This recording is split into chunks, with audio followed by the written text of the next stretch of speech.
I love your hair, dude. Did you see me send everybody? There goes Sora, baby, yeah. Hey, what's up, dude? I was like, boy, you look good. man? Then I'm not looking bad. How you been, dude? Good to see you. Oh, Good man, to thanks see for coming you. through, dude. What it do, Jonah? This is a little fun thing. How's the day that been? Sanman wanted us to do. How's everything been? We're excited. Good to see you, dude. I haven't seen you in a My minute. dog, dude. What's up, brother, man? You Good good? to see you, bro. Good, How's everything dude. been? Thanks for coming, guys. It means a lot, man. Are you okay? Yeah, dude. Soul's here, too, our baby boy. Recovering now? What it do, my boy? How are you? Thanks for coming through, bro. Come on now. Heck yeah. Yes, sir. Have you met Jonah before? Yeah. I mean, I know you just. Okay, good. It's 2 months. Now, LinkedIn? Yeah. Oh, good. Oh, nice. Thank y'all for coming through today, guys. I'm so excited. I'm hella excited. Trying to. If you need anything, let me know.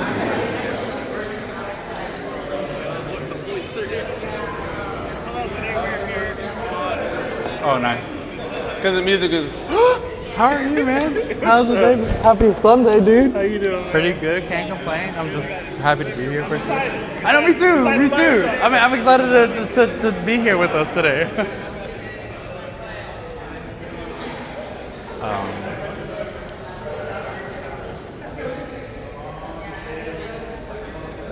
So today is our first time being a part of Sanman Academy. Shouts out to Sanman for always believing in us and allowing us to create and to believe and create these amazing things together, you know? We get to finally talk with me and Christian together. That stuff right there, that's one of the owners and brothers. It's cool because Sanman is like owned by brothers too, and we're brothers as well. So it's cool to see this fruition coming to life, you know? Introduction.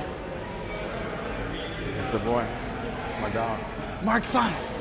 He doesn't know this, but I love him so much.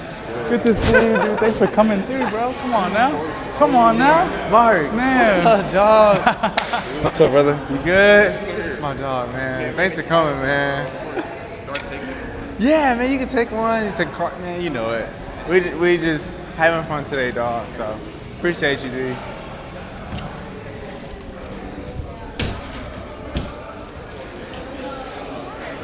Oh, let me get it. I'm sorry, bro. Oh shit, we should probably start then. Yeah. At like 15? 15, I think.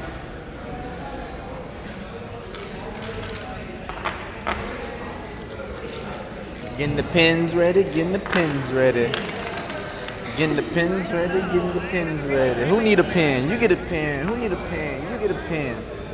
Getting the pins ready, getting the pins ready. Hey, what you right? I don't know, but you're ready. Hey. I'm hella excited. Thank y'all for taking the time and hanging out with us today, guys. Thank you. It's cool to have this exist now, you know? To have something like this. So. Right? Yeah. It's so nostalgic. Yeah. I was like, we were watching like the beginning. I was like, oh my gosh. It's crazy how fast, like, you know, when you do things every day. It's fun. Yeah. I think that this is brother. This is older. We're drinking beers. Is that okay? All the videos, like you want vloggy videos that we have, are kind of older. We have newer ones now too. But anything what? it's a little bit like archival kind of vibe. So it's cool. Beers to calm the nerves. Yeah. Oh my god. Sis. Oh my god. You want one? You chill? We'll come back to her and ask the same question. Thank you. We will. How That's was a max. resisting last night? It's the speakers from the I thing. still have not yet been to. That's his studio too, right? It's pretty big. Good.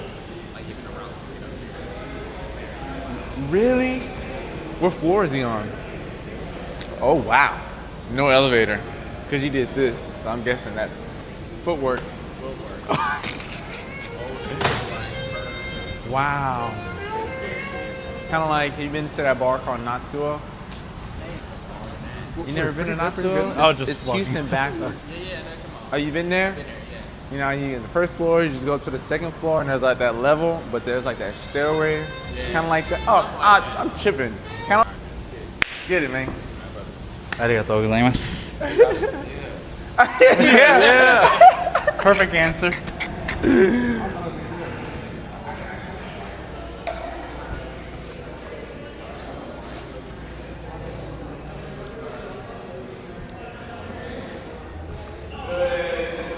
Afternoon, everybody. Good afternoon, everybody. Afternoon. Turn this down. Love your voice. All right, good afternoon, everybody. Thank you all for coming. Thank y'all for y'all dedicated time to pull up the thing. So please talk with a round of applause to yourselves for pulling up and grabbing there. ありがとうございます。 So welcome to Sanman Studios. My name is Seth Rogers. I'm the co-founder of Sanman. Sanman is a creative organization whose goal is to strengthen the creative ecosystem in art and design, space making, and community building like we're doing today. So I have the ultimate pleasure of bringing forth our Sanman Academy with these two brothers, right? So I got Esla right here, Lewis, and I got Christian Green right here. We've been in community since 2018. Since 2018, and originally reached out just wanting to build community within Houston. And so to see these brothers grow in their careers, grow with family, grow in, I say just raising the standard of local consumerism in Houston has been amazing. So to give them a platform, give y'all some tidbits, it's been nothing but amazing for me and playing my part and role into it. So thank y'all for coming. Thank y'all for coming to the Sanman Academy. Look out for more of them. I'm getting out the way. I'm gonna let y'all handle y'all business, but thank y'all. ありがとうございます。Thank you so much. Thank you so much. What's up, guys? Hello. Good afternoon. Good. Konnichiwa. Thank you guys for being here with us today. Thank you for spending your time and your Sunday here with us guys today. Thank you for letting us, me and Christian, talk today with you guys. So I hope you guys enjoy your day so far and enjoy this talk. The first thing that I really want to just emphasize right now is I'm going to ask you guys two questions. If you got, everyone can raise their hand. Do you want to, if you're building a brand, or if you want to build a brand, or if you want to build something, is that something that you want to do? Can we, if you do, raise your hand. Awesome sauce. Awesome sauce. Now, the next question after that I'm going to ask you guys is, what are 10 things that you've done yesterday that you did for building your brand? You know, either if it's a little thing, whatever, don't answer it to me right now, but answer it in the book that you guys got today. You know, it might not have to be 10, but keep this in your subconscious as we talk today. So welcome to our talk. We'll go to the next slide now. Well, I guess we should Introduce ourselves now, right? Hi, our names, of course. I'm Christian Green. And I'm Esla Lewis. Good to meet you guys. Pleasure. We are the founders of Tadaima, which is a retail store. It's a Japanese retail shop that we're kind of bringing into America to kind of add on. So I hope you guys enjoy this brand talk that we get to do with you today. Yeah. Let's do it. So today's lesson and the talks that we're going to do, the 5 quirks you possibly need while attempting to build a brand. Does anyone, if you know what quirk means, can you raise your hand real quick for me? Do you know what quirk means? Quirk. No way. Awesome. Go into the next slide and we'll go into it too.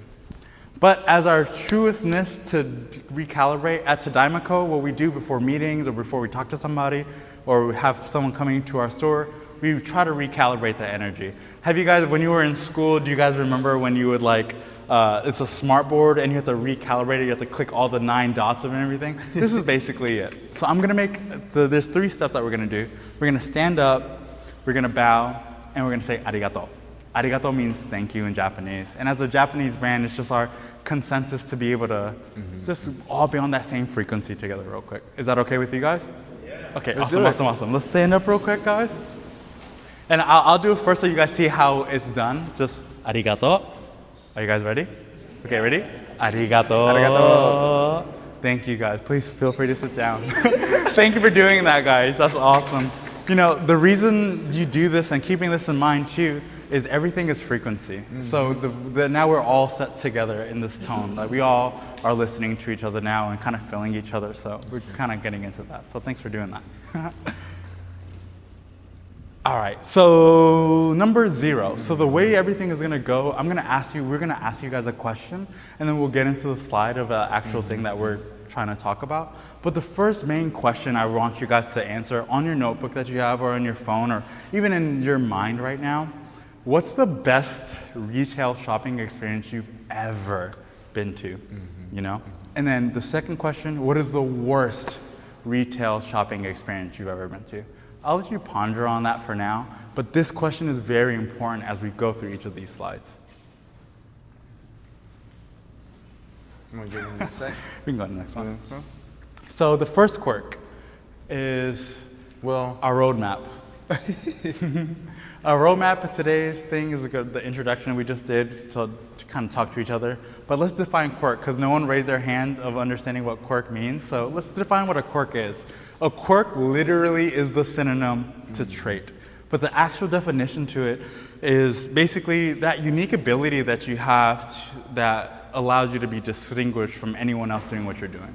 It's the extra trait that you're doing that makes sense to whatever you're trying to build or you believe in or you're trying to really accomplish. And we use quirk because it sounds cooler than trait. And if you guys watch this show called, what is it? My Hero Academia. That's one of me and Christian's favorite shows. The quirk is like their superpower. Yes. They use that, right? They use the quirk as a superpower. So for us, we kind of treat the traits and quirks as a superpower too. So that's why we really want to dive into like these 5 quirks, basically which are traits, but today we're going to call them quirks, you know? So now you guys all know a new word also, and then also know a new phrase basically. And then the last we'll talk about questions and answers. Arigato, Christian. Hi. Why do you want to brand? Before we get into quirk 1, I know it's been so anticipating, we just went through 5 slides to go to quirk 1, but answer this question for yourself. If you do want a brand, if you want to make a brand, or if you're building a brand, why do you want to build a brand? This is a question for you. This entire presentation is just for you. We're just talking about things that we've experienced and we know and we realize that works. But these questions are literally specifically for you to think about while you're listening to us talk. Does that make sense? Okay.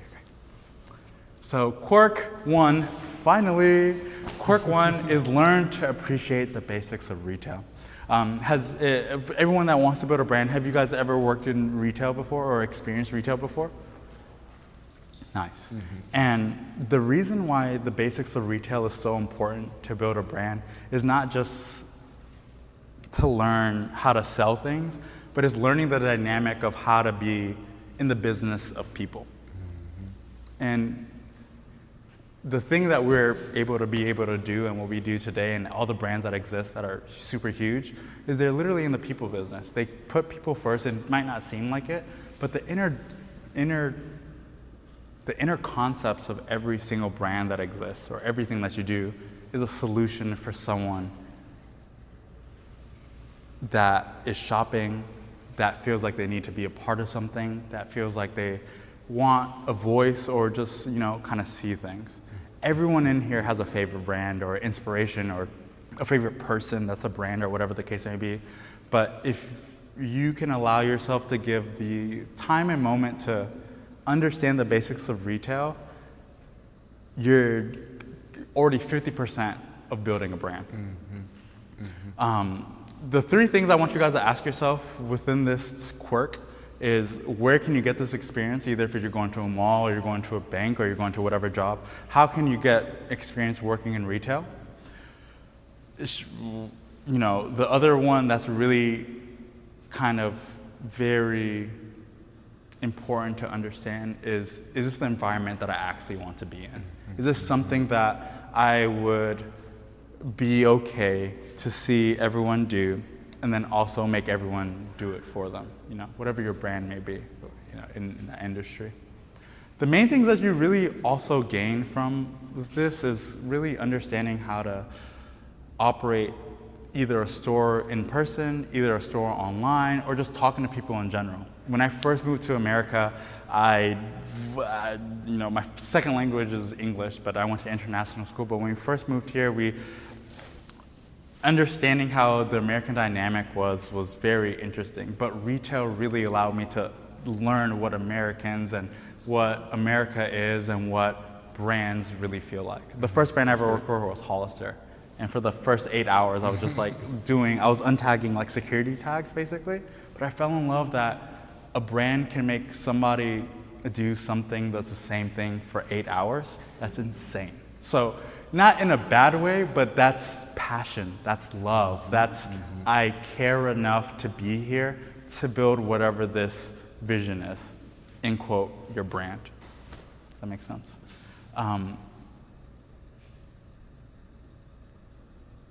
From your standpoint too, Christian, like you've been in retail for a minute too. Like what's like been your favorite thing that you've learned when working in your retail environments that you've been in? You literally hit it right on the dot. Those 8 hours of like those tagging, that really solidifies, are you passionate enough to be within this realm or industry, which is retail? Again, it's an experience that you give to people, and when they're shopping, that's how they're able to not just monetize your or the business, it's them actually enjoying the experience of just being there and being in that presence. Being at Zoomies, that was like my first retail job. I was young, I was like, I don't care, whatever is whatever. But I learned I was really making someone's day, especially when the 16-year-old got this shirt that I picked for him that really talked within this character. So that's when I knew, okay, clothing, retail, that creative kind of world is what I honed in the most, or that really what makes sense. So if we can give that continuously, it's awesome. That's beauty as is. So definitely a great benefit for sure. Big facts. The truest benefit too within that point is like you literally get paid to learn. A lot of us, not a lot of us, but people go to school to learn how to do these things. And you're in multitudes of debt to go into the career that you're doing and hopefully find a job like that.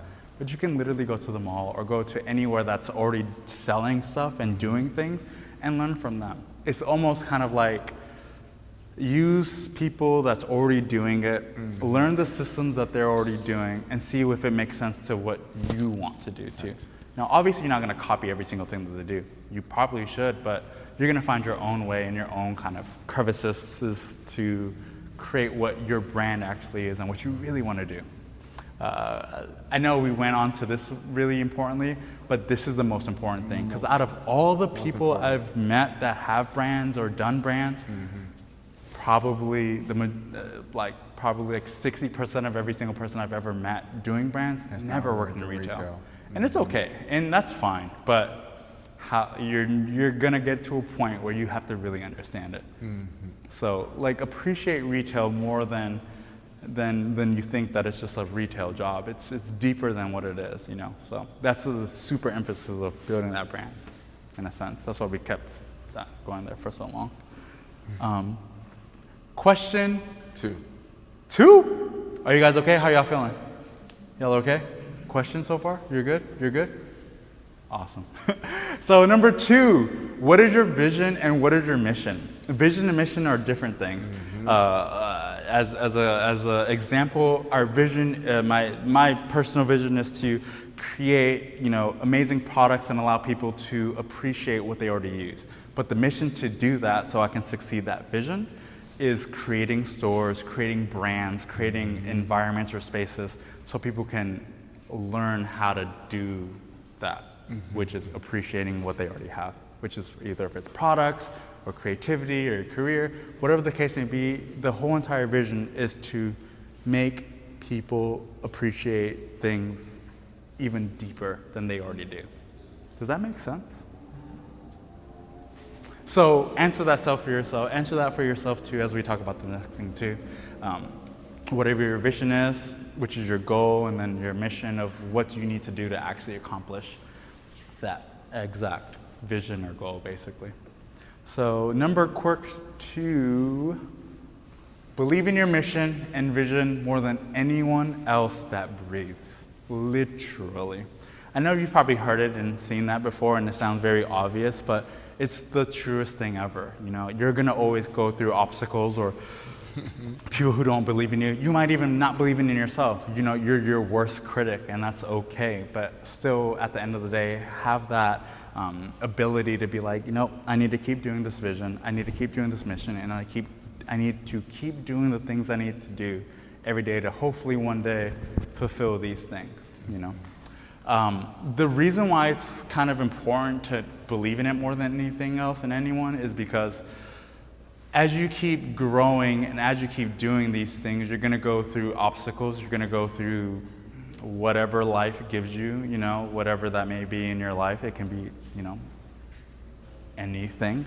And those are moments and side quests. But if you have a North Star, y'all know what a North Star is? It's like, you know, when people have to travel and they have a North Star and they just follow it. Your vision and mission is your North Star. So even though you get sidetracked and go to side missions of doing anything else, hopefully you learn something or you're doing something that adds on to this vision, especially if you're trying to build a brand. Your whole purpose, if you're trying to build a brand, is understanding what your mission and vision is. And to completely do that, you have to experience multitudes of things and hopefully bring those experiences into whatever, you know, what you really want to do. You know, either if it's fashion, either if it's restauranting or hospitality, whatever. Everything's a brand, but if you don't believe in yourself, how can you make anyone else believe in it too?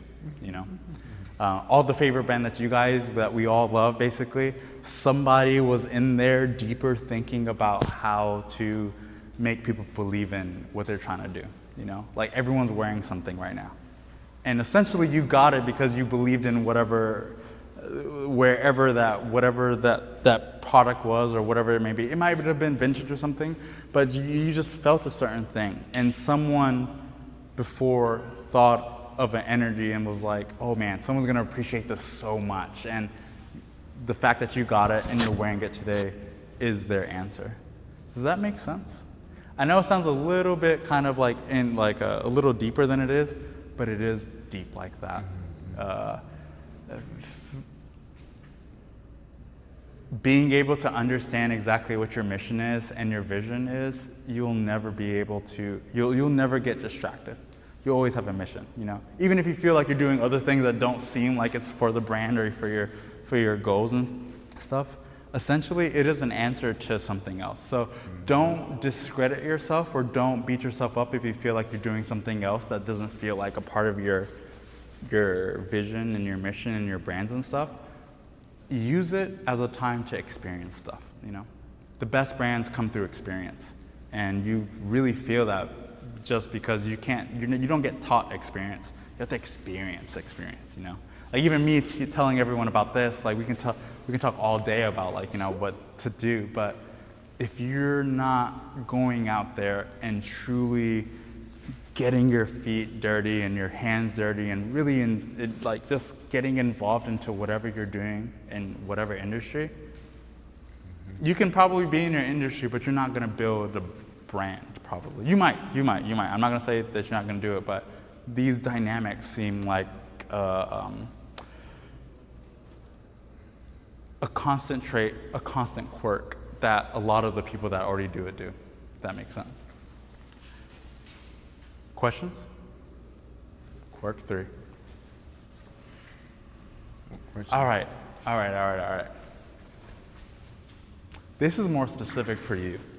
This question is literally for you. For the ones that raise their hands that want to do a brand and everything, what industry of brand do you want to be in? Is it fashion? Is it hospitality? Is it restaurant? Is it, what other industries exist? Retail, or not retail, real estate. Real estate, you know? Yeah, real estate, banking, finance, whatever your industry you want to be in, you can build a brand from it. It doesn't have to be what we do, fashion or whatever the case may be, but building a brand, these are the ethos of building a brand. So keep this in mind too as we talk. We tried to create this as well as broad as possible, not a specific thing, for a specific industry, but it's all based off of if you're trying to build a brand. you know? I'm gonna ask the crowd if anyone wants to answer. Just, you don't have to like go crazy on it, but what do you think a brand means to you? Does anyone want to? No? Nobody? No one?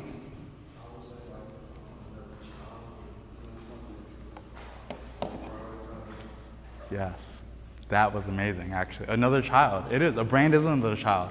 It's another thing that you prioritize. Literally an entity. Literally entity. And you have to take it that serious, you know?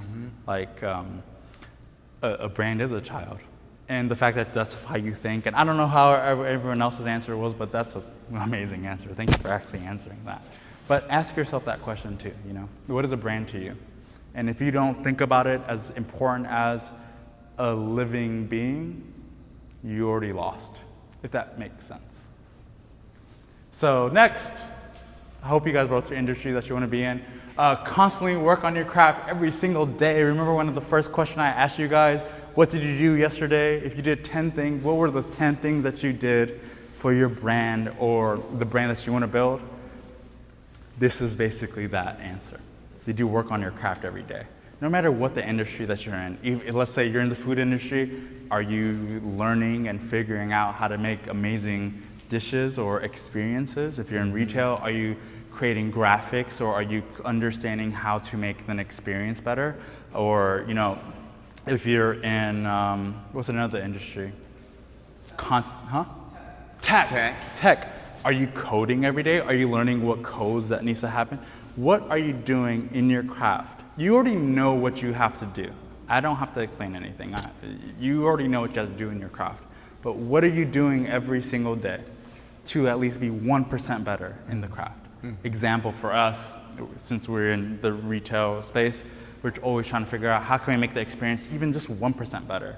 And for us to do that is either training or learning from other people who have great stores and seeing what they do and seeing what they practice, or creating a graphic every day, or you know, seeing what other brands are doing and what makes sense and if it feels good to us. And the main aspect in working on your craft is, what do you want to see in the universe? What do you want to create and what do you want to put out? You're blessed, and like, what's a synonym for blessed? Gifted, I guess, an opportunity to build a brand. And what that means literally is just you seeing something that does not exist in the world yet. And you have to take it that serious, you know, if you really want to have it. If you just wanted to do it, that's fine too. But if you really want to build a brand and live off your brand and do the things that you do, you need to be working on whatever the craft is in your industry every single day, no matter what it is. It can be little things, whatever your industry is. Work on what you can do. Can you get better 1% on whatever you're doing? What more can I focus on to sharpen my skills? There's no day, if the universe allows you to be alive this day, you have the opportunity to try to focus on being better with whatever your industry of craft is. You know, everyone has a craft, but let this be a point in time where it's okay to nerd out about it. It's okay to get better at it. So just lock in on that. When we started, our number one thing was, what does our first 1,000 hours look like? Right. Just constantly working on that craft, whether it's, again, tagging, steaming, X, Y, and Z. It gets tiring, but consistently doing that, you just get better. The more things you learn, whether it's from someone else, whether it's just you internally, just perfecting that craft. It might get annoying, it might get timeless. That's what it is. And that model, what we used was, what's our 1,000 hours gonna look like? Right, exactly. How are we gonna push that? Exactly. I know 1,000 hours sound crazy, but it's not that. It's not that hard. It's not that much. It's not that much. It's like you should be so obsessed with whatever you're doing and in love with whatever your brand is, that you're trying to be not perfect, because if everything happens for a reason, then everything is perfect. But for you to gain the confidence in being an expert in whatever you're trying to do constantly, and that's really that repertoire, you know. I guess the next thing. Number 4 question. What level of player do you think you are? I ask this to every single one of our developers on the team. And grade yourself from A to F. Do you think you're an A player? Do you think you're a B player? Do you think you're a C player, a D or F? And what that means is how much work do you actually do at a job that you're at, that you work at. Whatever job is paying your bills, what do you think you are in that world? And what do you think you will be? Or what do you want to be? But genuinely answering that question for you. Do you think you're an A player or do you think you're a B player? I won't even go down to the next ones, but that's a very important question to ask for yourself, genuinely. Next, sorry. Quirk 4! I wasn't gonna go crazy on Quirk 4, but Quirk 4 is pretty simple. Always having the ambition to do these 3 things. Learn, constantly learn. YouTube is 2026, you can Google everything. Literally, everything I'm saying right now is Googleable. And you can literally enjoy yourself from learning on the internet. Constantly learn, listen to other people that's doing whatever your industry, your goal is. Like, just constantly be hungry to learn. No matter, even if you made it and you're at it, you still constantly learn, because there's things change every single day, you know? To improve, the ambition to improve. You know, you have to have that ambition. That improvement is being better 1%, being better than I could have been an hour ago or even yesterday. You know, if I can, I should probably take out the trash out the store, you know, every single 30 minutes instead, because it's whatever the case may be. You can improve on something, you know, and do that. Even if it's a personal thing or if it's your brand thing, you can improve. I know a majority of us probably all have, or some people probably do dishes amazingly awesome, but people probably have dishes in their sink. That's an improvement level, you know what I mean? Let me wash my dishes that night. I need to get better at that too. So these little things also adapt to your bigger picture of your brand. Because if you do, however you do one thing is how you do everything. I know that's a common quote, but it is very true.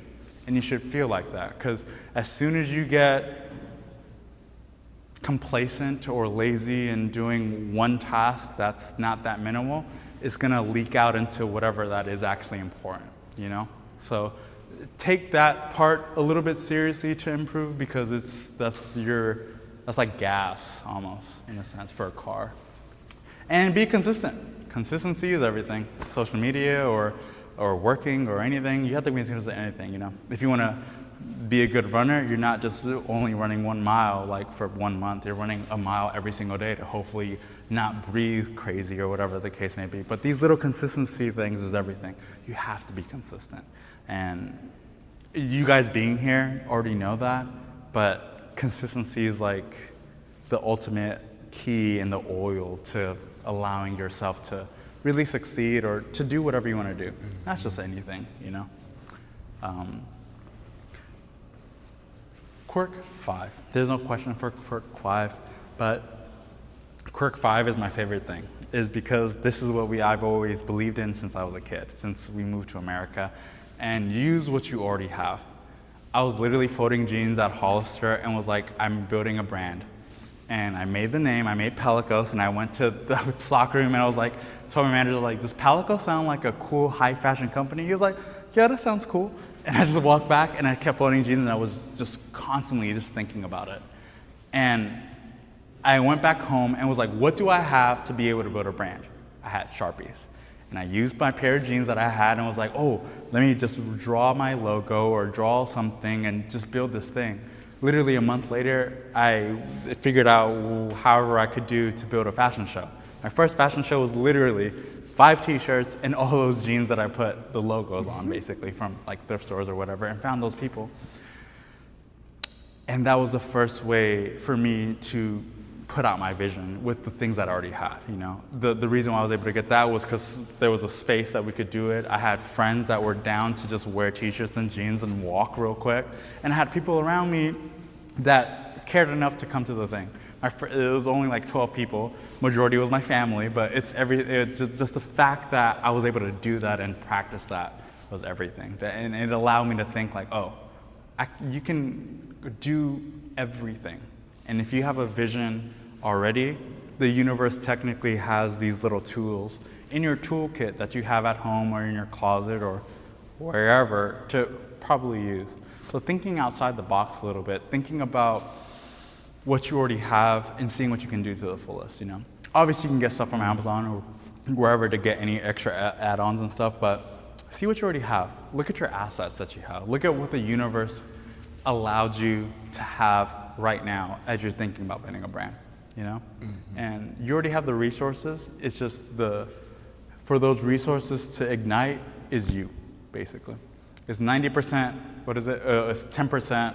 10% of life is what happens to you, but 90% is your reaction, right? So your reaction is basically your effort, your moments, your give something to do, you know? But for this, as I kept talking, this is just like basically the thing. Do you guys like the slide so far? Does it look cool? We have a brand new graphic designer in our team, and we made like a skeleton of like all the words and stuff. I was like, can you make this look pretty? And she made it look pretty. So I hope it looks pretty. Do you guys like it? Shout out Caitlin. Shout out Caitlin. Shout out Caitlin.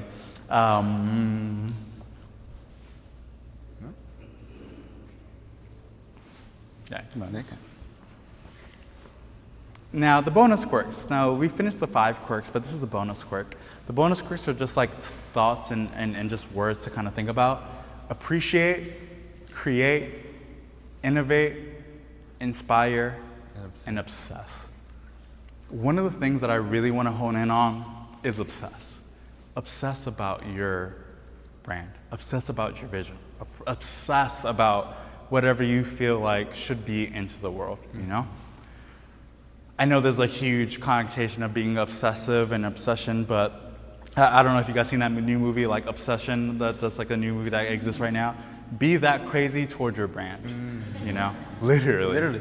And it's funny, but it's also kind of like, because no one else cares. At the end of the day, no one cares about you more than you care about yourself, literally.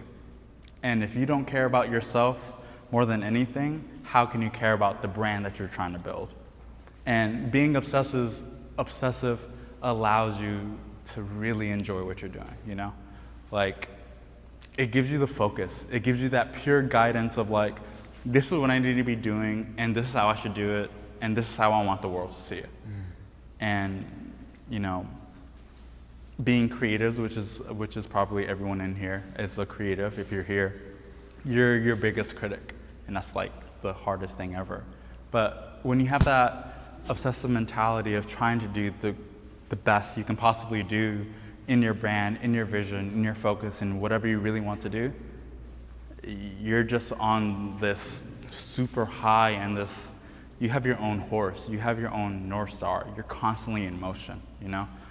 Nothing that happens around life or anything that happens can deter you because you're so obsessed with this vision and you want to see it through. And you have to have that grit a little bit, kind of have that selfishness a little bit to be obsessed with what you're doing. Because if not, we're just all gonna be, you know, the same, basically. I know it's a little bit more intense than anything, but if you really want to build a brand and not just have it because it's a good like thing to say on a resume or like you know, your Instagram picture or whatever the case may be, if you really want to build something, you have to be very entwined with it, you know? Do you guys feel like you guys love your thing as much as you do? Do you? You do, because you're here. You care enough. The fact that you're here right now listening to me just talk is you're obsessed with what you get to do. Hopefully this inspires anything else or whatever, but the fact that you're taking the time today to listen to this means that you're already obsessed with what you do. So keep doing what you're doing. But this is the okay of going even deeper, you know? And appreciate, create, innovate, inspire, obvious. That's what we've been talking about. But the obsession is the most important part of this bonus quirk. Thank you. Oh, go back. Okay, that was it. Then we'll go into questions right now, honestly, actually. This is true. Genuinely, guys, thank you for letting us talk and just like present this to you guys and everything. I guess we can leave the rest of the time to just kind of have this open conversation all together. Does anyone have any like questions or like, I guess questions? Usually I'm like questions, concerns, those days. It's mad specific. No, please be specific. So as of right now, where you all, I know you don't have to reveal like the actual things, No, but yeah. where you all sourcing your fabrics and are you all testing for those fabrics? Yeah, so creating like fabrics or creating products, we use a lot of different manufacturers. I know everyone in here knows what, do y'all know what Ali is? You should probably, if you're here right now, you need to know what Ali is. Do y'all know who Jack Ma is? You need to know who that person is. That person is the person that built Alibaba, AliExpress. Your best friend right now is Alibaba and AliExpress. Literally, and Google. There's no, like when we first started, I wasn't getting fabric by fabric. No, I was just getting anything I had access to, you know? Harwin, literally. Harwin, y'all know what Harwin is? It's a good Harwin start. is, yeah. Harwin is the GOAT. Harwin is the GOAT. If you great really want start. to make something, go to Harwin. Like, you know, that question to answer it fully, I'm not a specifics on fabric. Can I make the product as fast as possible, and can I afford it, and is someone gonna like it? You know, I love cut and sew, and I love all that stuff too, which is great. I don't come from billions of dollars to make, true cut and sew fabrics. No one does, you know. And the people that do cut and sew, I respect them so much because it's a craft. It's a craft to do that. But we're like fashion retail, you know. So we're just trying to see what things that we have access to, in all these things, and go from there. But I always use the Alibaba, AliExpress to find all of my manufacturers. I don't use a lot of those apps anymore, but all the people that I met for manufacture from there, we get to use now. So all of our custom shades, all of our t-shirts, all of our jeans that we want, if we want something specific, we created that relationship for the past like 12 years and bought from them to start editing things, right? So we order a lot of the stuff that we create overseas and we design it here, but we finish everything and we tag everything in Houston. It doesn't nothing has to be made in one spot. It's there's no business that makes one thing in one spot unless you're Nike, Amazon, Abercrombie, or a multi-billion-dollar company in the S&P 500. Then you have your own thing. But how we do things is it's just in multiple places, and usually that's how everyone does it. You know what I mean? So don't beat yourself up on like I have to make everything from scratch. No, no. What can you get and what can you put your design and brand a part of and go from there? Always remember that your product is a byproduct. What you're really selling is your brand. Does that make sense? And selling a brand means what vision or what space or what feeling or what personality trait are you giving to someone and feeling like they should want to be a part of, but your product is just the entry point to feel like, oh, I'm a part of it, you know? Can anyone give me your favorite brand? Does anyone want to tell me your favorite brand? And what's your favorite brand? It changes from season to season. What about this season? Like skate brand. Okay. Or like maybe like even urban brands like Palace. Or like Palace, amazing brand, same concept. See what they already do. And the fact that you already have a brand, but the reason why you like Palace is because, yes, they have dope stuff, but the brand that they built around themselves is so cool. And when you buy the product, now you're a part of that world, you know? If someone sees you in Palace and is like, oh my God, I love your Palace, it's like, you know? Same concept as like when Supreme or whatever the case may be, it's a community thing. It's this like, I feel you without having to say it, but that's what the product is, you know? That's what you're kind of like adding on to, for someone to feel a part of whatever you're trying to build, you know? Because you can, I bet everyone, anyway, but any other questions? Yes? Just a tidbit add to the Alibaba. Yes. They started their first conference this year. I know Alibaba's kind of a scary place online, especially talking to manufacturers. For sure. If you want to go It to is. Los Angeles, I think it's in September. Yes. You can actually want to talk to people Yep. at the conference, actually do the products. You can do like a one-on-one experience. Instead of just talking online. Because I know like, and you guys probably talk about this, talking to manufacturers seems is kind of hard. For sure. Because you're talking to them at like 2 o'clock in the morning. Yeah, 2 o'clock in the morning. It's like, all right, I guess I'll talk to them tomorrow. For sure. Yeah. No, that's super valid. I was going to say, because you gave a great point. You said Harvard, go to Harvard, which is a great start. That even can be very intimidating. But you get to Alley, it's even more intimidating because you have so many manufacturers that you can pick and choose from. Just doing that due diligence of like making sure you have enough time to put in that work. And honestly, just do it if you have it, but it gets very scary, but do not be afraid. Just Don't be scared of the internet. Use the internet. Exactly. Like there's 17-year-olds that's finessing and making products like and just sending pictures. It's not that serious. You can literally send somebody a picture and do it. One thing that's the biggest like I guess pattern right now that we're noticing is everyone's always like, oh, I'm scared to like that. You don't need to know anything. If you have a vision and you have a good enough logo and you're like, I want this shirt and this, send it to somebody. They can make it for you. You just have to spend the time. You're already like, oh, this is already gonna be hard, so I'm not gonna do it. No, forget that. Just do it, literally. Like there's no one stopping you from doing it. The only thing stopping you from doing it is you. Talk to as many people as many manufacturers you can. You know how many people I talk to a day on Alibaba? Literally 30. I try to find 30 different people every day. They don't hit me up all the time, but I'm finding someone to do something. Not all for the same thing, but for different random things. Like right now, what do we do? Headphones. Super random, but I'm trying to find a headphone manufacturer, a better hat manufacturer, someone that makes cooler pens. Like, use the resources that exist online right now to the fullest, and do not let the outside world be like, oh, you shouldn't be using that. No. Every big company that you shop at uses them to the 1,000. And this is me saying like, use it. Use it. If there's anything you learned from today, use that platform. Use Google. Search custom, whatever you're trying to do, and see what pops up. And just keep researching. You know, that should be a part of your 10 things that you do yesterday for your brand, basically. If you didn't accomplish those, if you didn't put 10 things that you did, you know what I mean? Does that make sense? Any other questions? Yes.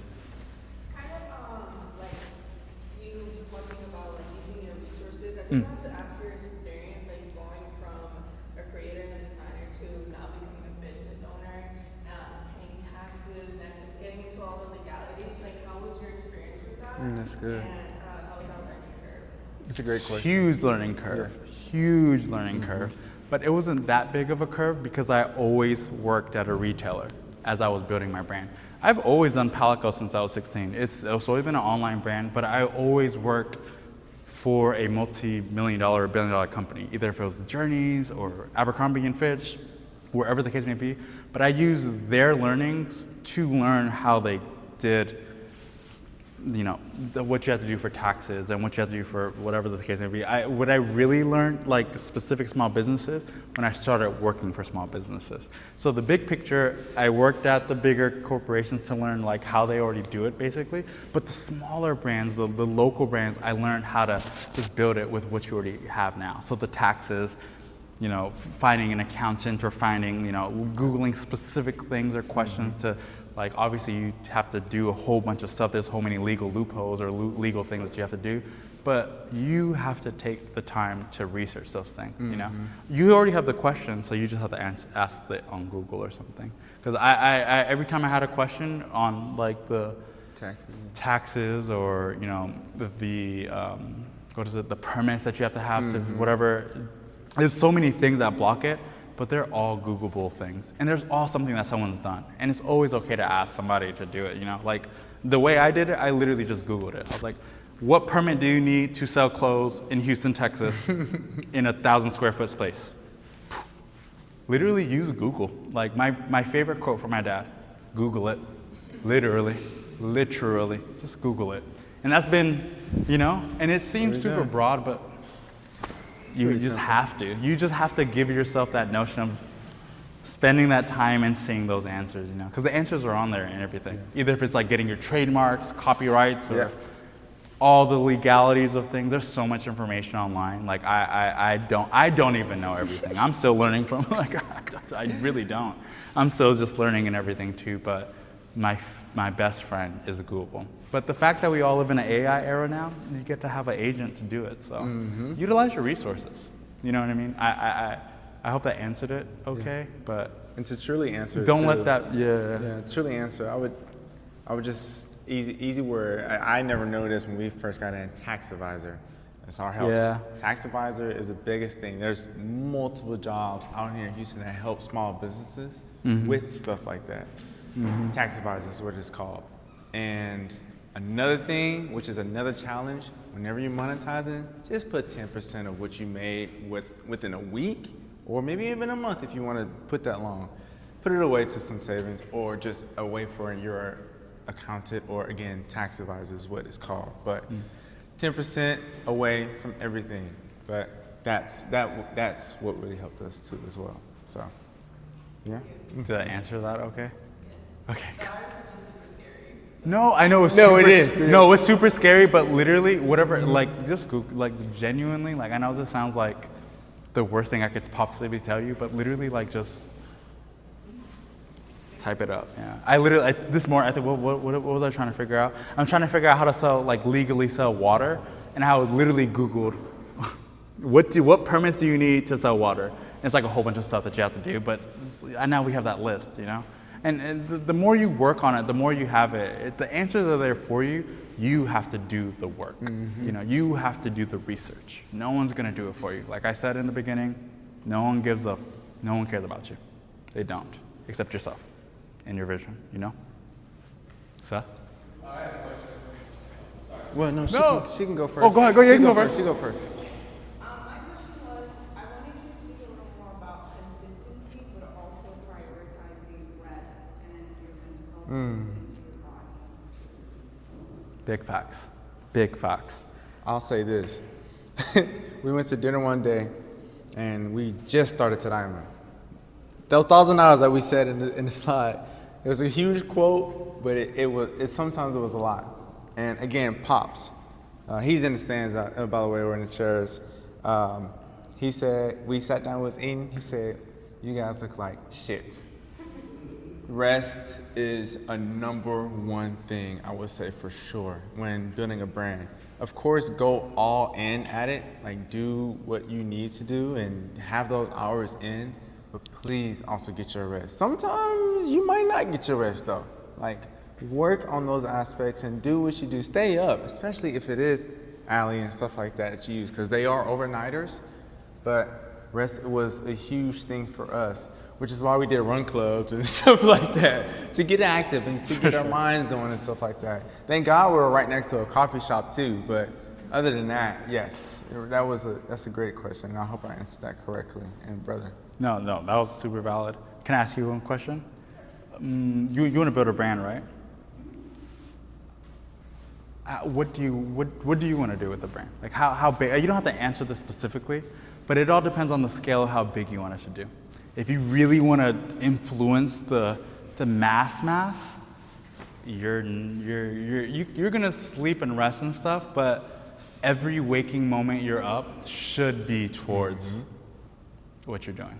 You know, I mean, I go to sleep. I sleep 6 hours every single day, 6 to 7 hours every single day. I do sleep. I do rest. But every time I'm up, I'm literally on 1,000%, trying to do something, you know.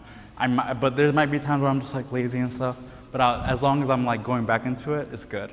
One of my favorite quotes, I know, and maybe this might like miss for some people, but one of my favorite things is actually from Jeff Bezos. He was saying, they don't hire anyone that ever asks, what does work-life balance look like? If you're really trying to build something, work-life balance does not exist. It should be work-life harmony. Everything should coexist together. Does that make sense? Work-life harmony.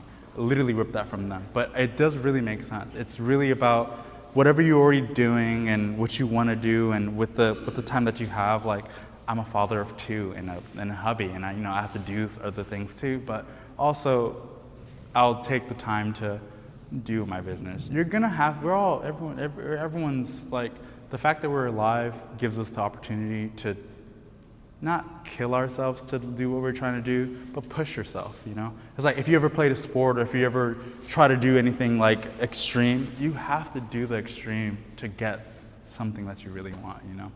And the biggest comparison from that, it all depends. If you don't have to have as many possible stores as possible. You can have one really good store and focus on that and have your own like repetition and your greatness, but it all just depends on what you want, you know? And rest is super important to have and to understand, but also it's okay to consistently beat yourself up to be better at what you do. Because someone else is trying to do what you're trying to do, you know? And it all just depends on how much you love what you get to do, you know? Like, I don't think anything I do is work. It's not. I literally play in the sand all day, basically. That's what I tell the team. I'm literally playing in the sand all day. Yes, I'm working and doing all these things, but I might look like stressed or something, but I'm literally like the happiest I could ever be, you know? Literally, 3 years ago, I was working, the 3 jobs, all remote, staying up for like all day, literally, and just like doing things, and I loved it, I was learning, but I was like, man, I can't wait to just work on my things that I want to do for this hours, you know? Like you'll know when you really love to do something and you really want to build a brand, the rest, the health, the everything else, all comes in between it. Yeah.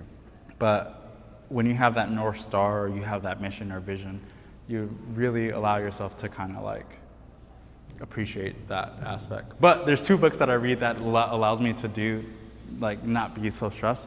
Neurowisdom. Neurowisdom is a really good book especially for like rest and understanding like the ability of doing things, and The Secret, the law of attraction, basically. Those 2 are really good for like understanding like when to rest and when to do certain things, but I'm like saying it's okay to go crazy over what you're doing if you really want to make something happen. If not, you're just doing it, you know? And that's all we were doing, you know? So, did I answer your question? I'm sorry to tangent on that. That was a good question, though. Thank you. Seth-san? I have a question about, as far as building a brand, how do you incorporate teams in building a brand, and also how do you encourage and motivate your team to believe in the brand that you're building? It's good. As growing leaders, Yeah, no, that's a really good question. One of the first, when I ask you guys, do you think you're an A player or an F player, basically? And the main thing I always ask every single one of our team members that work with us, what is your dream? What do you really want to do? Not your dream of working for us, but what is your dream thing that you want to do? And that's the first interview question that we ask. That's the first thing that we ever ask you, ever. And from that, we basically just dive in and give you any basics or any general ideas of what we think that you should experience. Obviously, in Tadaima, it's a retail store, so you're doing retail stuff. But let's say like when a majority of our team members want to build their own brand, or they want to work in the fashion industry, or they want to do this, XYZ. And it's more so us kind of giving them these basic quirks constantly, you know, like you need to understand the basics of the everydays of, you know, just working a store or working in fashion, you know. Fashion is a hard and very mean place to exist in. And what we're trying to do is kind of create a space in fashion where the work ethic should be great, but you should also appreciate your existence. You are actually a human, and you're actually something that, you know, that can grow even bigger. You know, when we ask people, do you want to just work with us because you want to get paid, or do you want to work with us to build this vision and mission that we're really trying to do? And that's what really separates everything. And that allows our conversations to be different, you know. I always tell everyone, like, we don't, your personal life, we really, we get it, but let's talk about what you want to do. Our conversations when we talk, like, when you work at stores and you're just talking to your coworkers, oh, what did you do this weekend? Oh, what movie are you watching? Those are great conversations, but what's a better conversation? What did you do to learn how to make a graphic for your brand that you're trying to do? What new programs are you trying to learn right now to build your brand? Or what other things have you done to be better in your career or something? Like, asking these different kind of questions kind of allows us to really get deeper with our associates, because if there's anything that we know or we all kind of understand and grow with, everyone loves to talk, but we don't know what to talk about. But when we can kind of give ourselves this moment in time in this space, which is Tadaima, which is anything that we create, this space is where we talk about our dreams. This is the space where we talk about our visions. This is the space where we talk about what we're struggling with in our work and what we're trying to do, and seeing if we can kind of excel from that. And what can you learn today when you're working at the store to hopefully answer a question from that, we genuinely don't hire anyone if you're working for just to get paid, everyone needs to get paid and stuff, obviously. We pay pretty decently, but we also want you here to learn something. We want you here to hopefully gain experience and confidence to go out and do something else. I wish everyone works for us for the rest of time and everything. That would be great, but I also want you to do your own thing. You know what I mean? That's why we created what we get to do. So that's how we get to talk to them, understanding what they want first, and then having the right conversation points to them to make that vision happen and work, basically.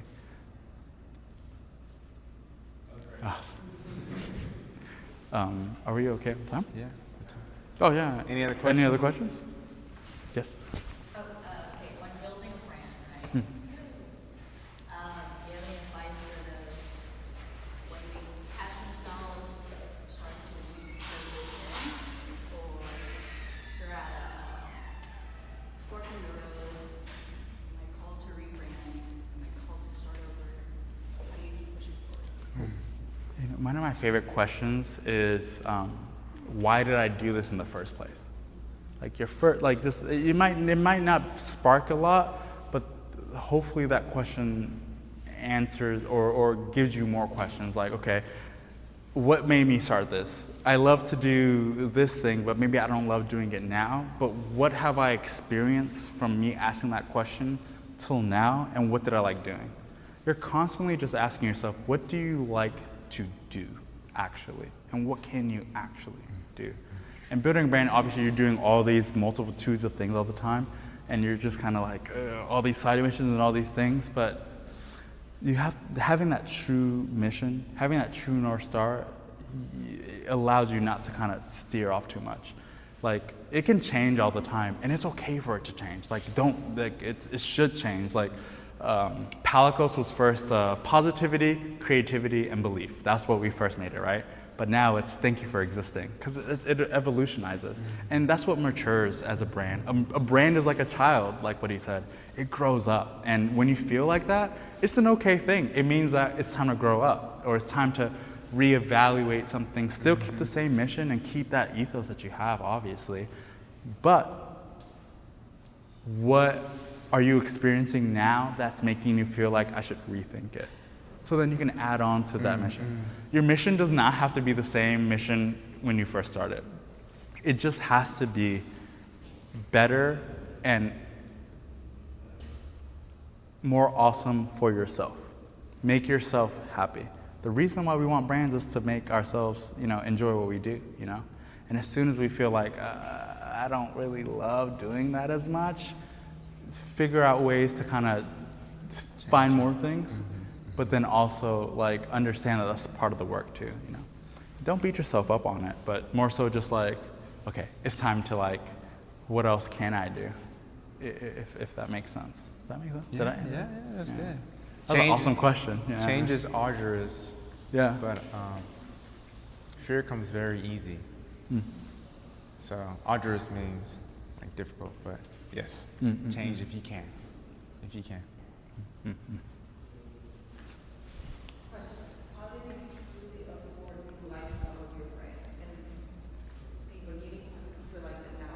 transitioning from like working your typical 9 to 5 to working for yourself? That's what you're the first person who ever asked me that question. And literally, every single collection I've ever funded was off of my paychecks that I got from my brands that I worked. The reason why I worked, I never made money making pallet ghosts. Never. Like genuinely, I'm gonna tell you guys this right now, never.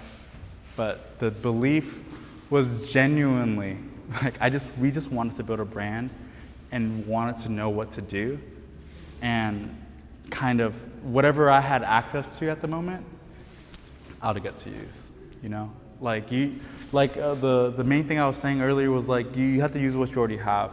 And you don't have to have a lot of funding to build things. You really just need to get a paycheck from somebody that can pay you and give you money, and just use a part of that to build something in a small sense or form, you know? Money's like water. The more money you use, the more you get, or it's a flowing everything, and everyone has bills and stuff like that too. But I think what really allowed me to get access more was just really honing in on like diluting everything I already had and trying to sell it as much as I could. Like I was selling, like there was a keychain I sold, and it was literally like my old,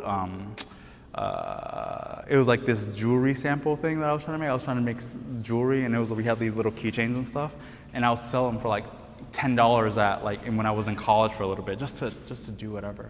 But like you really don't need that much funding to start. You need more belief and more creativity to start than money, because the money will just flow. Mm-hmm. People are gonna create content, or people will do the things for you. But while doing this, I was working like 9 to 5 at the same time. So I was still getting paid and had to pay bills and everything. You know what I mean? But what I worked in was things that I loved, you know, and it wasn't a waste of time. Like there's no job I ever worked at where I was like, oh, I hate my job. I loved every single one of my jobs, literally, you know. And since they paid me to do that, and I took that to learn from what my mission was, I always was able to, you know, even if Palcos wasn't making money, it's still slang. That's good. They're getting a paycheck from somebody else, so I can, you know, make another shirt or something, right? It's really the consistency game of like, if you're use your resources that you have and try to kind of play with it, but essentially one day, or at one point, like when Tadaima was like the like eye-opening part, where it's like, oh my gosh, okay, this is how you actually make revenue from it. I was learning so much from all these other retailers, like how they did their things. But as soon as we were just vendors at Tadaima and selling things, I was like, oh, but I wouldn't have been there if I didn't do all those other things I was doing for those past 10 years. If I wasn't doing those fashion shows, if I didn't do those pop-ups, if I didn't create this random graphic that I was gonna only have like negative 17 cents in my account, you know, like just sometimes building a brand, you just have to kind of just believe in it a little bit more, and then sometimes that allows you to kind of add more confidence, more pizzazz to like getting it done, you know? It's all about just getting it done, I think, and yeah. Did I answer it? Okay. But yeah, overall though, work a job that's already paying and learn. For sure. Because I would still be at Landry's right now if I was, you know what I mean? But like, take advantage. They make billions of dollars. Take their coins and use it for your own self. Like literally take their coins. Like everyone can go to school. I love school. School's amazing, but like literally there's so many jobs. Get a job and see if there's a job that you want in your industry, and just finesse that. But be the best employee there, you know, because everything is energy. If you're not the best employee where you're working right now, when you have your own brand, you're gonna have an employee that works like you if you weren't working the best. Does that make sense? Okay. Yes. Hi. So I'm very curious about your process. Let's say you have an idea for a new product. What's the order of bringing that product to life from idea to production? And is there a roadmap that works for you as a designer, creator, that you would suggest to someone starting? It's a good one, That's too. awesome. It's funny because I think we all have different processes. Mm-hmm. I'll let Christian say his process. And I'll say my process. But to answer it real quick, there's multiple or different kinds. There's not like one thing you have to. There's not like one rubric. I think it's like different kinds of things. But like when you made Haraka, like Right. the bag, what was your like? So, like, most of the process really, kind of like with Sanai, what she was talking about, like, where do you start, where do you go? And Quirk 3 explains that it's just use what you already have, those access.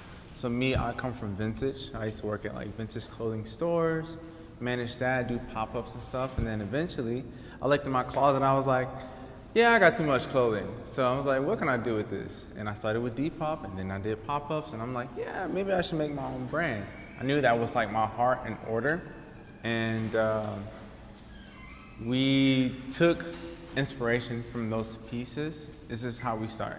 Took the inspiration from those pieces for Only, and we try to design or create, whether it's a logo or graphic, a simple stitch or look of it, kind of like inspired from like a vintage clothing or that piece. We take that, and then of course it's then mass produced, whether we are screen printing it, we have somebody else that helps us and stuff like that. That's typically our genre and stuff and look of things. It's really just what you've learned over the years of what you've experienced and gained, and then that's really what you push and produce, you know. So that's typically how our aspect kind of goes. Again, multiple manufacturers, multiple people out here in Houston to help us as well. But it just starts with your thought and mindset of where it starts and where it begins typically. That's awesome. No, that's a good one.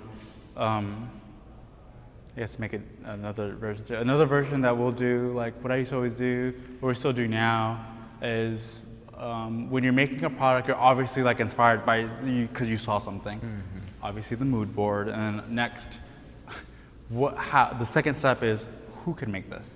So I'll just like either Google image it, or I'll just ask whatever person that we know at the moment, or just literally if it's a brand like headphones.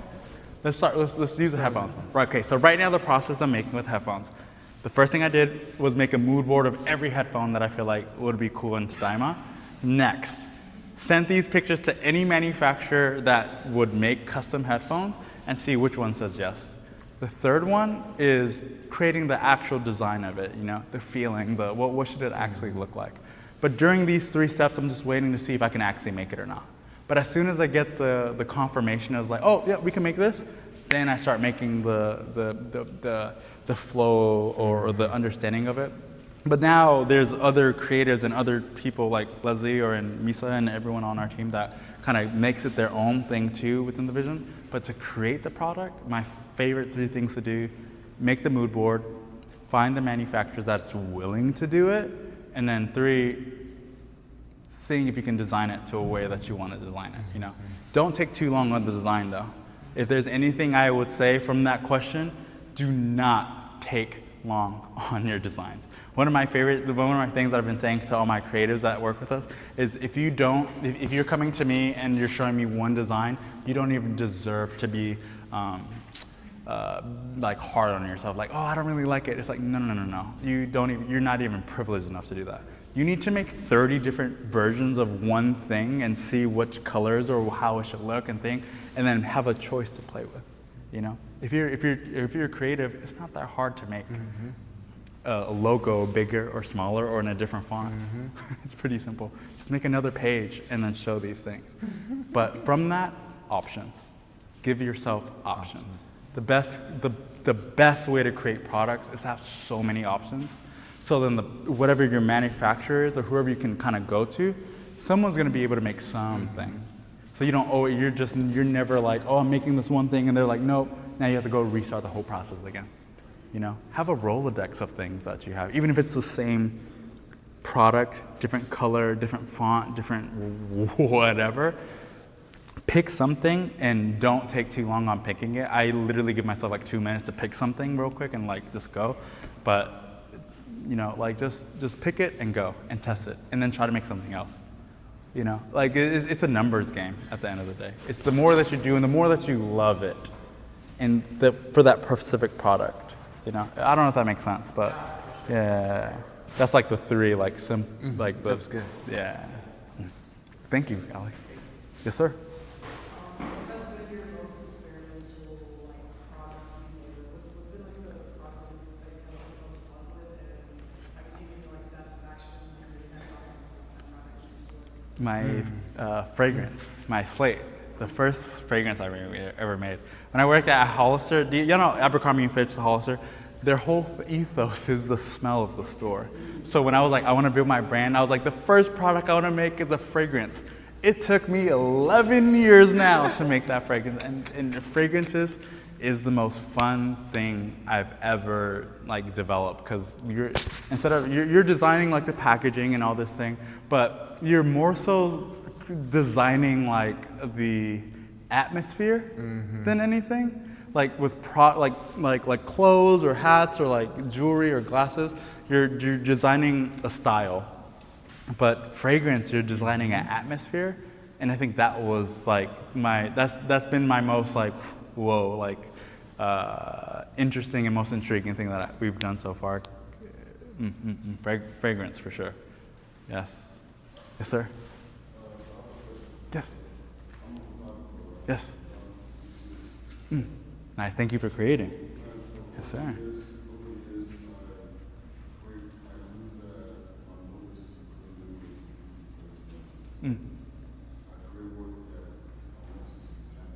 Yes. So there's some times that people come up to me and they say, I want you to do this type of design, do it this. And I'm like, don't come up to me to do it that way. I'll get inspired by it and do something different. But how do you explain to people that, like, how do you explain to people that, like, this is your style? Like, this is not, like, you can get better with it, like, you get better with everything. How do you explain to people that I don't have to do it, I can do it on the end to come up? Right. Like, how do you explain to them? Because it's something. It is. No, it's very, no, amazing question. The best thing, especially in photography or service-based businesses, you have a product, right? And your product is a package. Your product is taking pictures in a specific way or in a specific like realm, right? Whatever the case may be, when we used to do like marketing agency stuff for people, one of my favorite things that I learned from them, especially based off of services, is we would have these like 20 different things, basically. Like if you're on a website and you're like picking a t-shirt, you have these different products, right? So let's say this person wants exactly your style. What's your name? Say again? Delabo? Good to meet you. If they want this Delabo look or this aesthetic, that's a package. If they just want a regular headshot or wedding pictures and this is what you did, that's a package. Like you don't, it's creating products constantly for whatever you feel like you would be worth doing if someone paid for it, you know? There might be something creative that you really don't want to do. Like let's say if it's like e-com photography, right? Like you can do it, but you don't love doing it. Make that like as much as money as possible. But your product that you have in the showcases, so you don't have to just text them and be like, oh, this is what I do and this is how everything.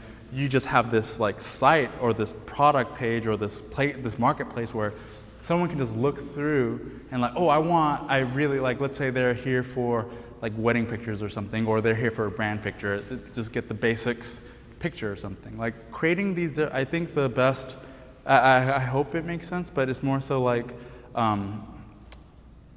the biggest thing, especially as creators and especially based off of service, is someone wants something else than whatever you're doing. And as a creative, you just want to do what you're already doing, right? But you're literally, that person's asking you, they just want you to take a picture and get that thing. So take the time to create a product page or a website or anything that you kind of can have access to have like a place where they see this is what you do, if that makes sense. Because it's like, you know, when we do like external like marketing and stuff for people, I don't explain to them what they want. It's more so this is the packages that we have and this is what we can do and this is what we've done. what would you want? So then it's a little bit easier for us to like get into it, you know. I think that as a creative, and we're always just like stuck on like how we want to see it, but at the end of the day, we're just if we're working for someone or an organization, we're just a tool, if that makes sense. You're just a tool to be, you know, to add into your thing, not the best thing to feel, but is experience, and you need to do it. I used to fly every single week to random places to make TikToks for lawyers in like middle of nowhere places. I wanted to make them like the coolest things ever, but they just want to just random, just simple, you know, whatever.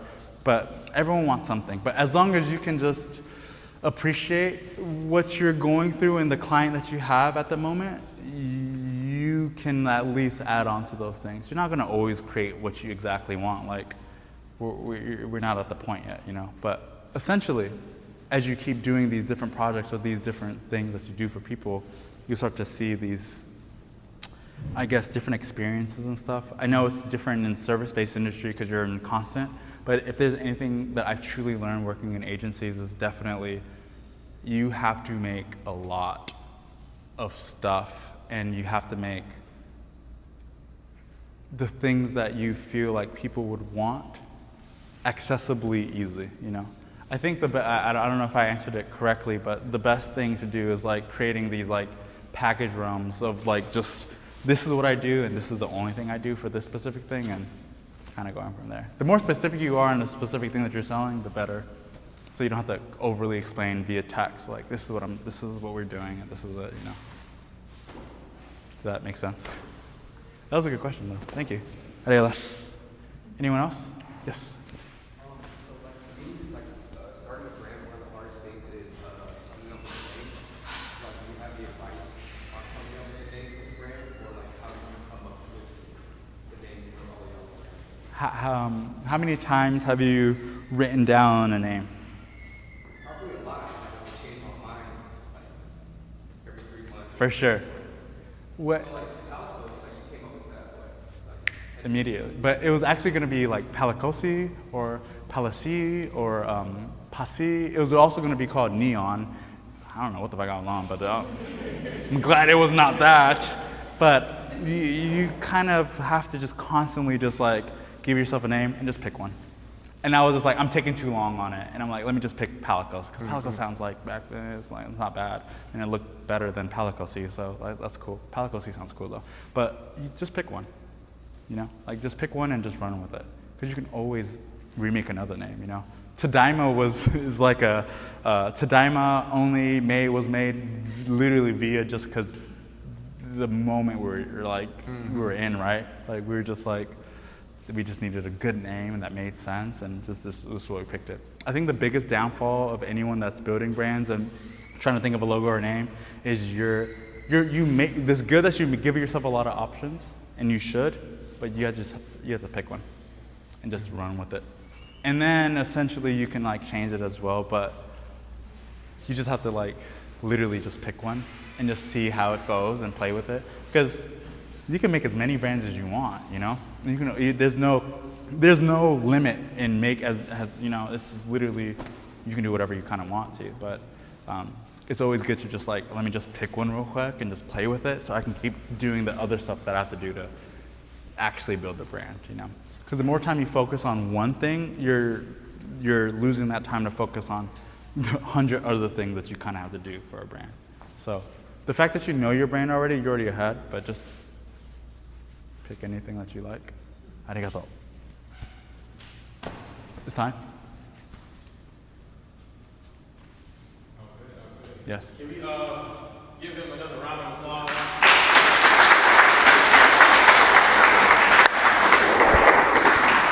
Arigato gozaimasu. Thank you guys so much, guys. Yeah, thank y'all for coming out today. Y'all free to just hang out, mingle. Always love to end these things with a group photo. Y'all down for that? Yeah, of course. If y'all want to, yeah. Yes, thank y'all, and however y'all want to end it. Throw it back. It's good, huh? Yeah. Oh, we're done now. But I guess we'll just be here for a minute. If you have any other questions, you can let us know if y'all want to too. yeah, arigatou gozaimasu. Thank you guys so much for your time over here. Wait, one more thing. Oh, sorry, I'm so sorry. This is the last part. This is the last part. The last thing, the best thing, and we just talked about this, is just to wing it. No one knows. I don't know anything. We obviously fucked up. I try to Steve Jobs it, I try to iPod that one. I kind of failed it, but it's okay. It's all right. But literally, genuinely, if anything that you learned today, just wing it. Just literally, just do it. There's nothing stopping you. We have so many tools that we can do. The only thing stopping us is ourselves and what we think that we can do. Just do it. No, not Nike. Just wing it. Just wing it. Tadaima. And just go from there, And I hope you guys enjoyed it, but we'll be here for a little bit to hang out and talk. But 本当にありがとうございます for having your time with us today, guys. 本当に thank you so much. Thank you guys so much. Oh yeah, visit our stores. Visit our stores. This is the page that's going to be there. All right, guys. Thanks, guys. Thank you, guys. ありがとうございます。お疲れ様です。Thank you, guys.